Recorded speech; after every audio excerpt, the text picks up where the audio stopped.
Welcome back to our 2023 Southern Conference football kickoff. Now we're going to visit with a team that ran the table in the conference last year, and the Samford Bulldogs football program, one of 11 SoCon titles, either regular season or postseason, for Samford Athletics last year. So it was an amazing school year for the Samford Bulldogs. Kind of joined us head coach Chris Hatcher, Michael Hiers, the quarterback, who had a pretty nice debut season in the SoCon, I think we can say, and Joe Mera from the defensive side of the ball as well.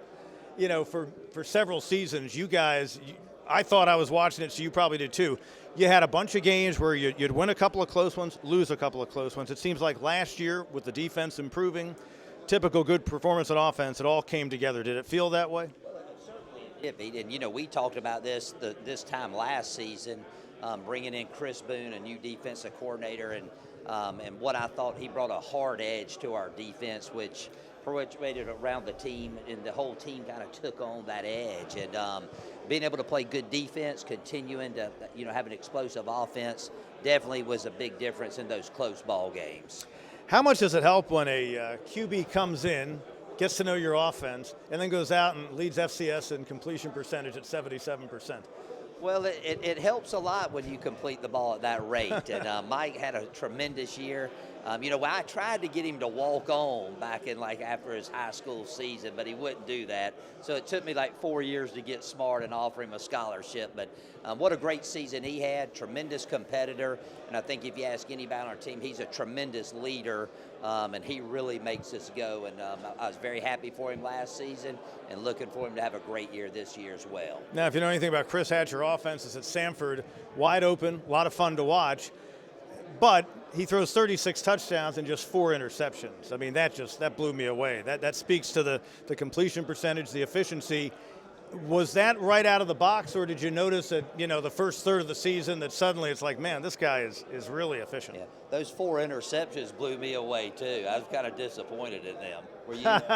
In the other direction, in the other way, yeah. You know, it was something when he came through in the spring practice, and I think Joe will tell you this, it just has the it factor. And we knew, man, this guy, he's going to be really good. And he just got better and better and better, and then had some good players around him. Our offensive line played outstanding. We're able to run the ball extremely well. But what a dream season when you can protect the ball and do the things he did with it, especially an offense that likes to throw it 40 or 50 times a game. Yeah. All right, so now you got to follow it up, Mike. Whole lot of fun. You're one of 6 starters back in the offense. You got some guys that you're familiar throwing the ball to. What is year now number 2 as the guy coming in as a starter and going through another spring? And what's the ramp up been like now for year 2? I think it's just getting more comfortable too with, you know, you have a year under your belt with these receivers, and we got a lot of guys back. So really just getting more comfortable with them, getting a lot of chemistry. Kind of like we said earlier, we got a lot of our line back too. We got Jay Stanton back. So it's just good to play as much as you can with these guys. Chandler Smith was right up there in the FCS, yeah. Just like you were from a passing standpoint, him from a receiving standpoint, and a guy who looked like he had some pretty good yards after the catch, too, not just catching the ball. So tell me about the growth you've seen in him. You got another guy named Ty King who's had some injury issues, but that's, I think, where you begin with your receiving core. Right. Yeah, Chandler obviously had an unbelievable year last year, and like we said, Ty King got hurt about midway through the year. But Chandler's he's an unbelievable competitor, and he's one of those guys that, you know, I know where he's going to be most of the time. He does everything the right way, and we kind of talked about completion percentage earlier, but, you know, if you're going to complete a high percentage of your passes, you got to have a really good receiving core who can catch the ball, because, you know, you don't throw it to yourself. So, yeah, receiving core was very good. Yeah, I was going to say, you know, that 77% speaks a lot on the guys making the grabs. Kind of like a pitcher having a good catcher in baseball. Same right, kind absolutely. of principle. Joe, as we were talking about with Coach, you're part of a defensive front that had quite a defensive group. They really had a turnaround season, forcing more turnovers. New coordinator came in. Tell me what the keys were in that improvement that you guys showed on that side of the ball. Definitely how we practice. With the new coaching staff that came in, they definitely are gritty in how we practice, and kind of like getting a chip on our shoulder, and then on top of that, all of the young guys we had and the leaders we had on our defense really came in, just took leadership roles and really pushed dudes and motivated dudes to like we want to win, so we got to work hard, and we just put our head down and went to work. Now only 3 starters back on that side, but one of them comes back, a guy named Noah Martin, linebacker, nearly 100 tackles. And, you know, you've had some good linebackers in your program recent seasons. Tell me about Noah, what he's going to bring to the table, because I would think coming off that year, he's expecting even bigger things out of himself. Yeah, Noah's he's a dude who works extremely hard. He shows up day in and day out. He leads. For a young guy, he was one of the first dudes. He's always like first dudes out at practice. He loves to practice. He works out hard, and he's just a really good player because everything he does everything the right way, and his speed is at 101% every single time he goes out there. So he's one of those dudes. He's going to hit everything. So yeah. He's a very well, good and player. again, as a defensive lineman, you're wanting him to appreciate the fact that you and the guys up front are, you know, keeping that point of attack on us, so the linebackers come in and get all the credit. Back to the fact that you guys did something that is hard to do in this league or any league. You ran the table in conference play. Had some great ball games, of course, along the way. Did you see a different look in the guys' eyes in November than maybe in recent seasons when they could see the finish line was close and what they were trying to pull off? Because, again, you had Furman and Chattanooga in the rear view for pretty much that time. We ran a gauntlet there at the end with, Chattanooga and Mercer right there back to back. And, once we beat Chattanooga for the first time in a long time to secure at least a share of the conference title. But, we had a great week of practice heading into Mercer. We wanted to be the outright champions. We made some plays, and I tell you, the biggest thing about our team last year, they were a very mature group. They enjoyed playing football, had a business-like approach each and every day, and nothing seemed to rattle them. And that really showed down the stretch. But it was a magical season. A lot of guys stood out and stepped up, and hopefully we can do it again this upcoming year.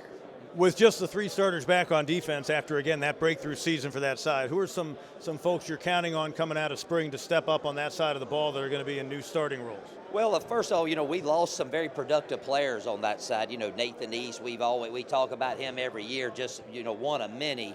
But I thought we did a really good job of signing some guys through the transfer portal, guys that fit the needs that we have. I think we're going to be very deep on that side of the ball. So I'm looking forward to the competition factor on the defensive side. But I think the biggest thing that we have going for us with our team is we have a great group of core guys like these 2 young men that represent Samford in a great way. They like to compete and like to win. And I can see all the new guys, they fall under their wings and fall in line. So we're expecting a very exciting preseason camp. Michael, could you appreciate the kind of run you guys were having last year? Because the 10 regular season wins, that was the best regular season the program had. Early 90s, a guy named Terry Bowden you may have heard of, he was walking the sidelines. He had an 11-win team. But, I mean, this was as good of a Samford performance, especially in the Division I era. I mean, could you appreciate it even being somewhat new to the program as you were going on there? I mean, I did. I think our goal, we were focused on winning 1 game a week, and the byproduct of that was winning 10 games in regular season, ended up going 11-2. But Coach Hatcher does such a good job of leading us, and I think we all just bought into what he said, and work hard every day, and that's the result. So yeah, had to be pretty thrilling for you to come in. Joe, give me a thought on the fact that you have gotten to know some new guys around you on the defense, and how did the spring go from that standpoint? We did had to replace a lot of our guys from last year, but also we have a group of guys that are coming back that also played a lot. So we played deep into positions last year, and so we got a lot of young guys who in the spring had to step up and who are physically maturing and mentally maturing, and they're taking it very seriously, and they know what it takes to win and how we practice and stuff. So yep, they've been doing a great job. Coach, final thought. I was talking with one of your PR guys about the fact that just in conversation, Bobby Bowden is connected to Samford University, the late Bobby Bowden. Jimbo Fisher is connected to Samford University, national title coaches.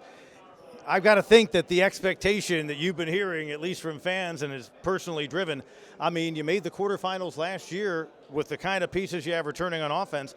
Maybe that kind of discussion is, you know what, we can not only make a run and win a tough league again maybe, but you know, how far can we get? I would think that's been a conversation in the hallways this year. Well, I don't know. You know, I'm sure it has been a conversation. Every year's the same for me. I always tell our team we want to be ultimate in all that we do, and the definition of ultimate is to be the best achievable of its kind, and we want to be the best team we can be in 2023, and if we can do that week in and week out, hopefully we can hold the trophy up one more time this upcoming season. All right, getting ready for his 9th year guiding the Samford Bulldogs, Chris Hatcher, head coach, Michael Hiers, fine QB, and Joseph Mera joining him. Michael, the preseason SoCon Offensive Player of the Year, looking for big things ahead once again in 2023 for the Samford Bulldogs. Our preview show continues with a look at the Chattanooga Mocs. Jason Patterson has the Caps